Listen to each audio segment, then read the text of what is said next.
News 24 घडामोडी, श्वास चालू घडामोडींचा। संरक्षण क्षेत्रात मेक इन इंडियाचा हुंकार। शिर्डीत राजनाथ सिंग यांच्या हस्ते तोफगोळा प्रकल्पाचे महाउद्घाटन।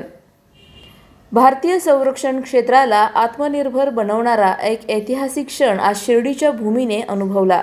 शिर्डीजवळील सावळी विहीर औद्योगिक वसाहतीत निबे ग्रुपच्या भव्य आणि अत्याधुनिक तोफगोळा उत्पादन प्रकल्पाचे थाटात उद्घाटन झाले। देशाचे संरक्षण मंत्री राजनाथ सिंग यांच्या हस्ते या महत्त्वपूर्ण प्रकल्पाचे लोकार्पण करण्यात आले।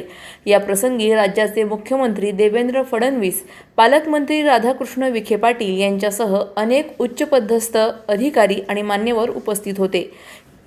या महाउद्घाटनाचे औचित्य साधून भव्य संरक्षण साहित्य प्रदर्शनाची दारे विद्यार्थी आणि सर्वसामान्य नागरिकांसाठी खुली करण्यात आली आहेत। प्रदर्शनाचं मुख्य आकर्षणे आणि वैशिष्ट्ये म्हणजे भारतीय सैन्याची ताकद असणारी महाकाय रॉकेट्स आणि क्षेपणास्त्रे प्रत्यक्ष पाहण्याची दुर्मिळ संधी। मेक इन इंडिया अंतर्गत भारतातच तयार झालेले अत्याधुनिक तोफगोळे आणि प्रगत तंत्रज्ञान, देशाच्या संरक्षण सज्जतेचे थेट दर्शन घडवून तरुणांमध्ये राष्ट्रभक्ती आणि विज्ञानाची गोडी निर्माण करण्याचा प्रयत्न।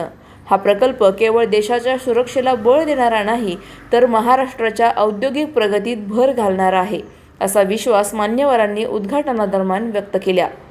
आज पहिल्याच दिवशी हे प्रदर्शन पाहण्यासाठी हजारो विद्यार्थी आणि नागरिकांनी मोठी गर्दी केली होती। प्रतिनिधी स्वामी गोसावी, न्यूज 24 घडामोडी, अहिल्यानगर। अशाच बातम्यांचा आढावा घेण्यासाठी आजच आपल्या YouTube चॅनलला सबस्क्राईब करा। बातमी आवडल्यास लाईक करा आणि इतरांपर्यंत शेअर करा।